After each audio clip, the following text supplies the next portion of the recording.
우리가 함께 봉독한 이사야서 26장 1절에서 4절의 말씀으로 무엇이 견고한 성읍인가 이 제목으로 말씀을 나누고자 합니다. 인간은 누구나 무엇인가를 의지하며 살아가는 존재입니다. 그래서 우리가 그런 이야기를 하지요. 사람 인자의 한자를 보면 결국은 의지하지 않고는 사람 인자가 될 수 없다라는 것을 말하지요. 그러니까 어떤 사람은 이러한 것을, 어떤 사람은 저러한 것을 의지하며 살아갑니다.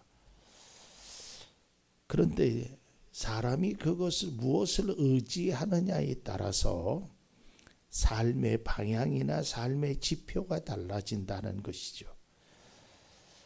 사람이 세상을 살면서 누구를, 무엇을, 어떤 것을 의지하고 인생에 어떤 것을 의지하느냐에 따라서 우리가 가는 발걸음이나 방향성이 결정됩니다.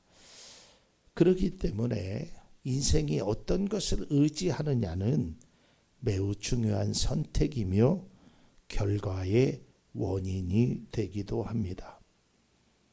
뭐니 해도 돈이 최고라고 하는 사람은 물질을 의지하겠지요.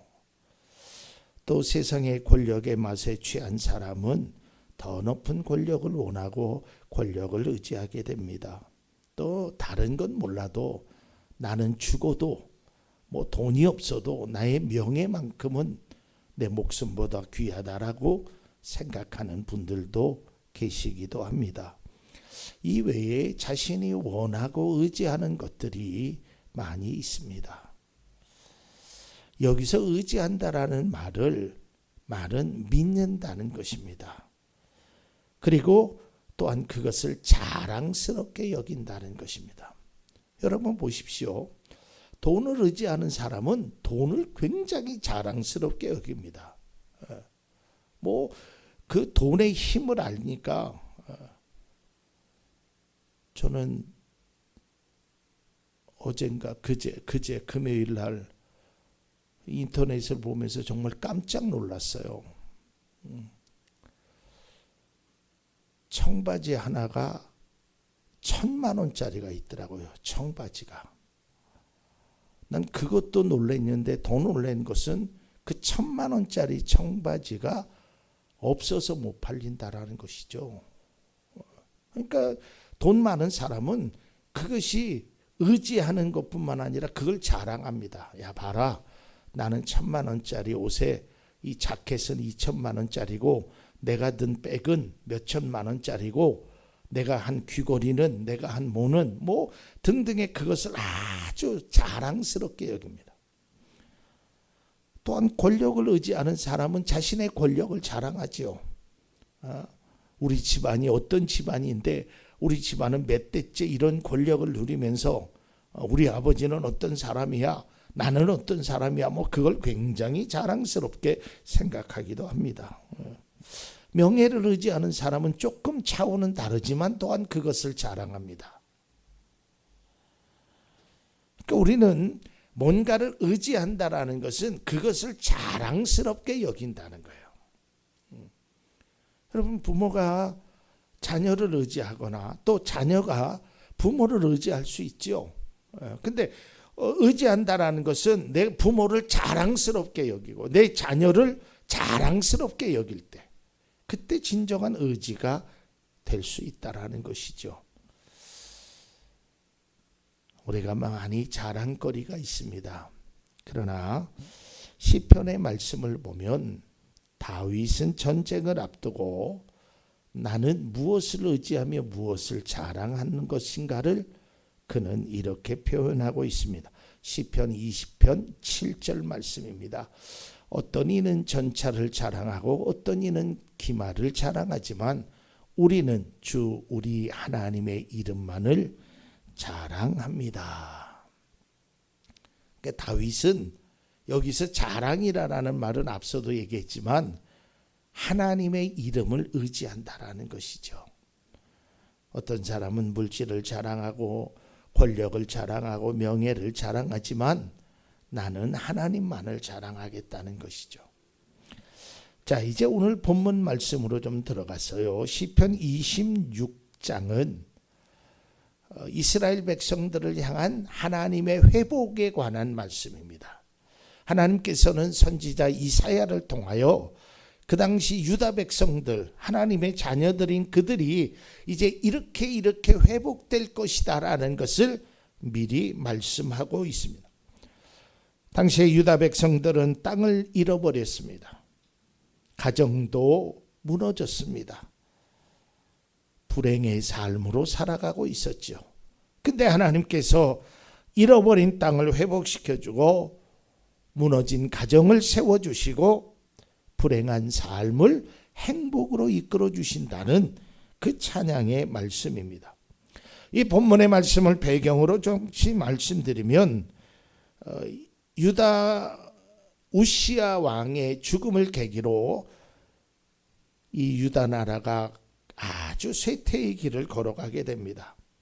뿐만 아니라 종교적 사회적 부패가 극도로 심해져 되고 그러자 주변의 강대국들이 아주 이스라엘 민족들을 계속 침략하고 괴롭히게 됩니다. 그래서 이 유다 백성들, 이스라엘 백성들이 아주 고통 속에 살아가고 있었습니다. 이때 하나님께서 그 절망의 위기의 순간에 하나님께서 소망의 메시지를 주는 것이 바로 이사야서의 말씀입니다. 특별히 오늘 26장을 계기로 또한 40장 이후에 하나님께서 그들에게 이러한 회복을 주시겠다라고 약속하시는 겁니다. 오늘 우리가 읽은 26장은 이렇게 시작됩니다. 그날이 오면, 여러분 여기서 말하는 그날은 하나님의 날을 의미합니다. 이스라엘 백성들의 포로의 자리에서 돌이켜 주셔서 그날이 오면 너희들이 삶이 이렇게 변할 것이다 라고 얘기합니다. 결국 그들은 포로의 생활 속에서 예루살렘으로 거하는 그날, 다시 말해서 회복해야 하는 그날이 됩니다. 그러면서 이사야는 하나님께서 우리의 상황을 회복시켜 주시기 위하여 견고한 성읍을 준비하셨다라고 말씀하고 있죠. 26장 1절입니다. 그날이 오면 유다 땅에서 이런 노래를 부를 것이다. 우리의 성은 견고하다. 주님께서 친히 성벽과 방호벽이 되셔서 우리를 구원하셨다. 자, 여기에서 우리는 아주 신앙에 굉장히 중요한 교훈을 하나 얻어야 됩니다. 견고한 성읍이 준비되었다는 건데 이 견고한 성읍이 과연 무엇이냐 이 말입니다. 제가 예배드리기 전에도 그런 말씀을 드렸지요. 참 요즘 불안하지요. 뭐 사건 사고가 생각지 않은 일들이 너무 많이, 그것도 사람들이요. 뭐 이건 무서운 존재로 변화했잖아요. 뭐 아무나 불특정 다수를 향해서 칼을, 주먹을, 뭐 심지어는 자동차로 위협하는 이런 세대가 되었어요. 그래서 자동차로 사람을 실수로 한 것이 아니라 막 무자비하게 해서 지금도 생사를 또 사망에 이르는 일들까지 있죠. 그래서 우리는 안전한 것을 선호합니다. 집을 얻어도요, 때로는 내가 가는 길이 안전하기를 다 바라지요. 그래서 오늘 하나님께서 이스라엘 백성들을 향하여 너희들에게 그날이 오면 견고한 성읍을 준비해 주시겠다라고 말씀합니다. 그런데 여기서 말하는 견고한 성읍은 예루살렘이거든요. 그때 예루살렘은요 견고하지 않았어요. 성읍이 다 파괴되었단 말이에요. 성전도 파괴되었어요. 현실적으로는 재건해야 될 아주 초라한 성읍이었단 말이죠. 거기는 성읍뿐만 아니라 성읍을 둘러싸는 성곽, 견고한 성곽도 없었어요. 그런데 왜 하나님은 이사야를 통하여 그날이 오면 견고한 성읍을 우리에게 주시겠다라고 말하셨을까?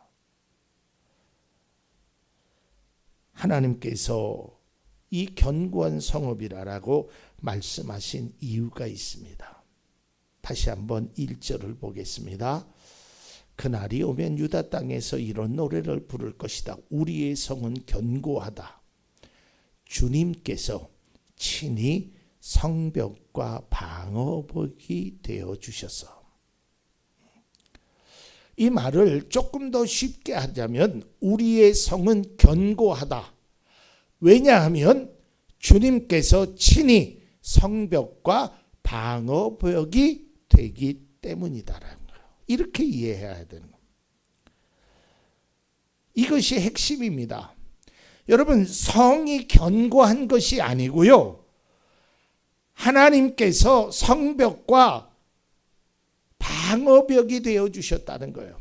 다시 말해서 그 성읍은 초라하고 그 성읍은 무너졌지만 하나님이 함께 하시면 그것이 바로 견고한 성읍이 된다라는 거예요. 아마 유다 백성들이 기대했던 회복, 견고한 성은요, 아주 외형적으로 튼튼하고 안전하고 누가 봐도 아주 문제가 없는 견고한 성으로 생각했을 겁니다. 하지만 하나님이 말씀하신 견고한 성은 그것이 아니라는 거예요. 하나님께서 친히 내가 성벽과 방어벽이 되기 때문에 그것이 바로 견고한 성읍이 된다라는 거예요. 이건 신앙의 매우 깊은 진리, 원리를 깨달아야 합니다. 우리가 잘 아는 시편 127편 1절의 말씀을 봅니다. 주님께서 집을 세우지 아니하시면 집을 세우는 사람의 수고가 헛되며 주님께서 성을 지키지 아니하시면 파수꾼의 깨어 있음이 헛된 일이다. 그러니까 하나님이 하시지 않으면 안 된다는 것을 이야기하는 거예요. 이것을 믿는 것이 신앙입니다.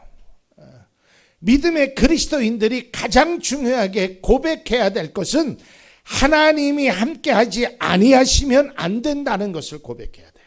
이게 믿음이에요. 하나님께서 사명자 예레미야를 부르십니다. 예레미야야, 네가 내 일을 좀 해야겠다. 당시에 이스라엘 백성들, 그들 유다 백성들을 위하여 네가 일을 해야겠다라고 부르십니다. 이때 예레미야가 이렇게 하나님 앞에 대답을 합니다.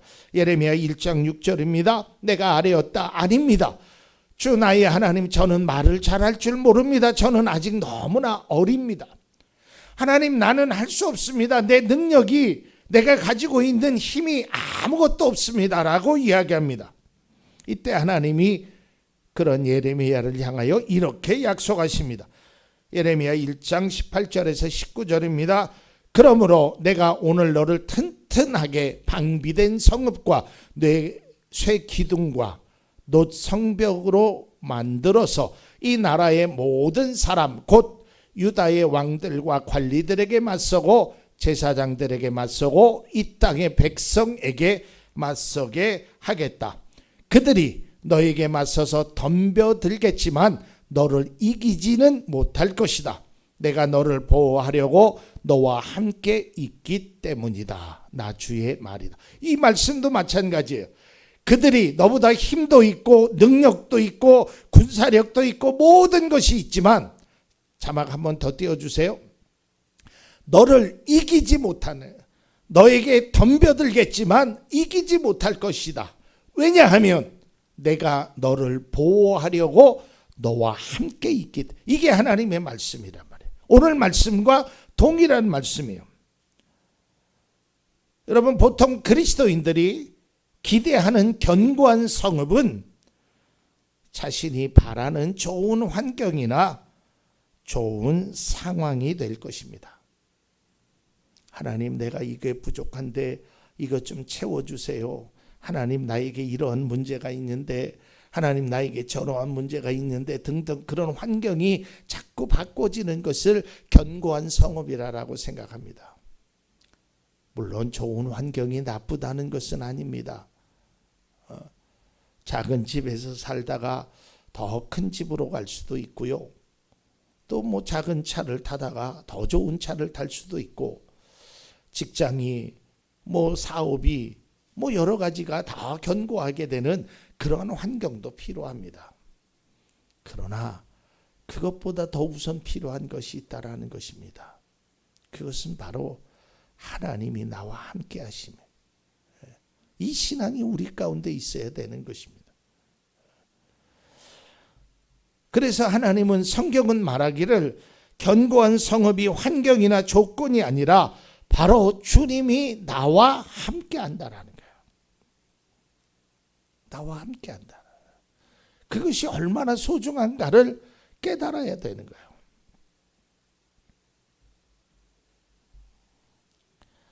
믿음의 성도는 하나님이 나와 함께 하심이 가장 안전하고 견고한 성읍임을 깨달아야 합니다. 이것이 우선돼야 돼요.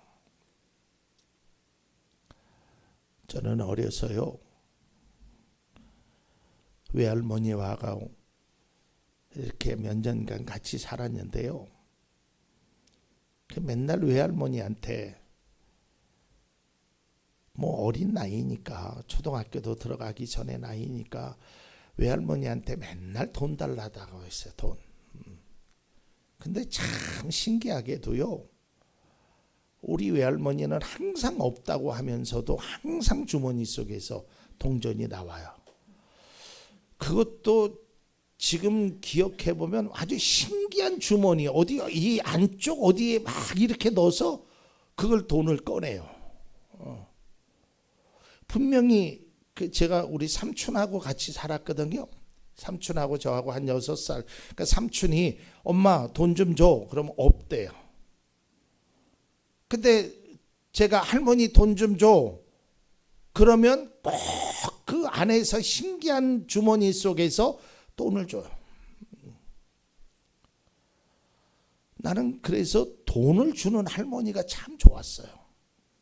내가 먹고 싶을 때 돈 달라면, 때로는 안 주면 막 울잖아요. 그러면 주셔요. 나는 그래서 돈 때문에 할머니가 좋았다니까요. 그 어린 나이에는. 근데 나중에 깨달아 보니까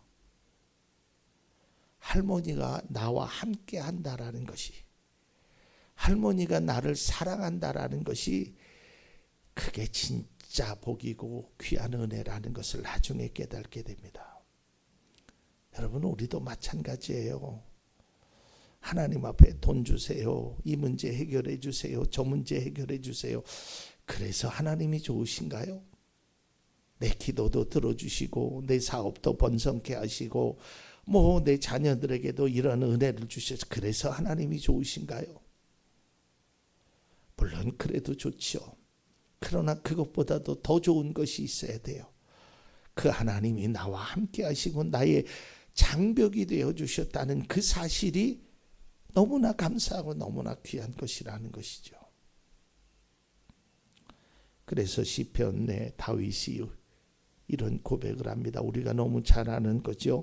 23편 4절입니다. 내가 비록 죽음의 그늘 골짜기로 다닐지라도 주님께서 나와 함께 계시고 주님의 막대기와 지팡이로 나를 보살펴 주시니 내게는 두려움이 없습니다. 주님이 함께 하시니까. 사망의 음침한 골짜기는요, 맹수들이 막 달려드는 곳이에요. 숨어서 막 양을 노리는 곳이에요. 죽음의 위험의 곳이에요. 그런데 하나님이 나와 함께 하신다니 내가 두렵지 않다라는 것입니다. 우리의 일상에도 마찬가지죠. 이처럼 위험한 일들이 도사리고 있습니다. 그런데 우리는 그 안전을 위해서 뭐 호신용, 또한 무슨 전기 충격기, 뭐 이런 것, 아니면 좋은 집, 좋은 차, 이런 것만 안전하다라고 생각하면 안 된다는 거예요. 예전에요, 저 호주에서 있었던 일입니다. 어느 여자, 퇴근하는 그 한국 아이였었는데요, 뒤에서 남자가 쫓아오는 거예요. 그러더니 그 여자아이를 추행하려고 칼로 위협을 합니다. 이 아이는 살려주세요. 근데 혈기가 왕성했던 그 젊은 청년 하나가 칼을 대고 위협하던 그 청년이 갑자기 으악 소리를 내면서 도망갑니다. 이 여자아이는 주변을 아무리 돌아봐도 주변에 아무도 없었습니다. 도대체 뭘 보고 놀란 것일까? 그리고 며칠 후에 신문에 그 범행했던 그가 잡혔고 또 다른 피해자가 있는지를 경찰이 조사한다라는 그 기사를 보고 이 아이가 경찰서로 갑니다. 그리고 그 자기를 추행하려고 했던 그 남자와 대면하면서 내가 정말 당신에게 궁금한 게 있다. 왜 도망갔느냐? 아무도 없는데. 이때 그 강도의 짓을 하려고 했던 그가 이야기합니다. 당신 뒤에는 큰 사람이 있어서 내가 그걸 보고 놀랬다. 이 아이가 깜짝 놀랐어요. 그리고 서울에 있는 엄마에게 전화를 했어요. 엄마, 이런 일이 있었어. 그러니까 엄마가 놀라기도 하고 감사하기도 하고 그때가 몇 시인데 몇 시야. 요즘은 뭐 호주 시간하고 한국 시간하고 비교하면 다 알잖아요. 그때 엄마가 금요 철야에서 기도할 때예요. 여러분, 이건 생생한 간증이에요. 그러니까 우리가 뭐 자녀들을 위해서, 나를 위해서, 우리를 위해서 뭐 준비하는 거, 그게 필요 없다라는 게 아니에요. 그것보다 먼저 해야 될 게 자녀를 위해서 기도하는 거고, 나를 위해서 기도하는 거고, 하나님이 나와 함께 하심을 믿는 것, 이게 전제되어야 된다는 것이죠. 그리스도인의 관심과 기도의 내용이 그저 조건과 환경만 바꿔달라는 것에만 집중하면 안 됩니다. 이것보다 더 중요한 것이 있어요. 나와 함께 하는 거예요. 그분이 나와 함께 하는 것이 그게 더 중요한 것이라는 거예요. 늘 제가 드리는 말씀입니다. 조건과 환경에 따라 신앙이 움직이면 결코 올바른 믿음의 길을 걸어갈 수 없습니다. 믿음의 중심에는 언제나 예수 그리스도가 있어야 돼요. 이것이 진정 우리의 삶을 지켜줄 영원하고 변함없는 견고한 성읍이라는 거예요. 예수님 당시에 무리들이 오병이어의 기적을 체험하지요. 또다시 배고픔을 느끼자 주님을 찾아 나섭니다. 이때 주님께서 이렇게 말씀합니다. 요한복음 6장 26절입니다. 예수께서 그들에게 대답하셨다. 내가 진정으로 너희에게 말한다. 너희가 나를 찾는 것은 표징을 보았기 때문이 아니라 빵을 먹고 배가 불렀기 때문이다. 여기서 말하는 표징이라는 건 바로 예수 그리스도예요. 그러니까 우리가 정말 신앙의 중심에는 예수 그리스도가 우리 속에 있어야 돼요.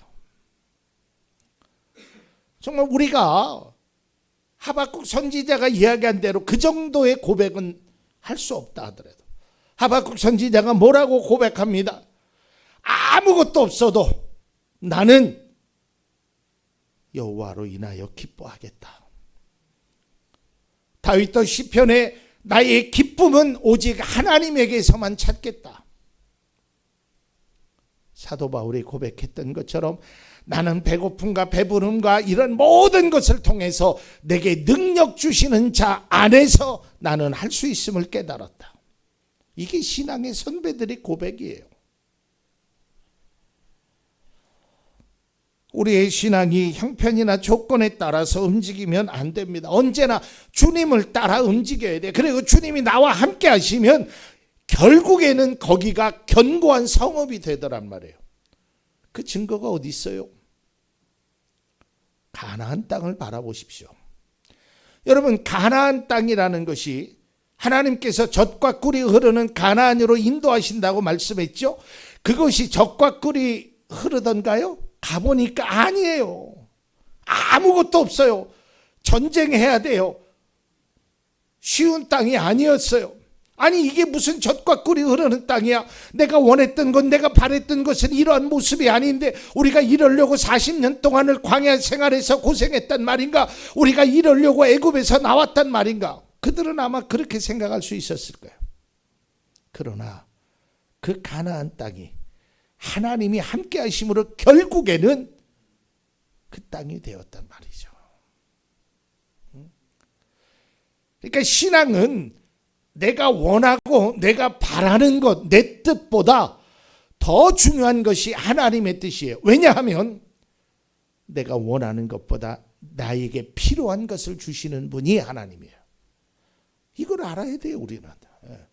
정말 하나님께서 눈에 보이기에는 허름한 땅이고 눈에 보이기에는 아무것도 아니래도 하나님이 함께 하시는 그것이 견고한 성읍이 된다는 그 사실을 믿는 자에게는 하나님이 그렇게 해주신다니까요.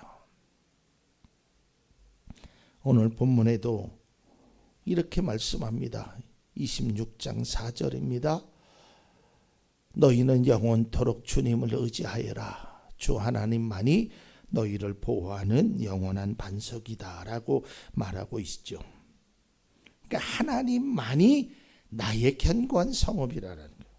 26장 3절 말씀을 봅니다. 주님께 의지하는 사람들은 늘 한결같은 마음을 가진 사람들이니 그들에게 평화를 더하여 주시기 바랍니다.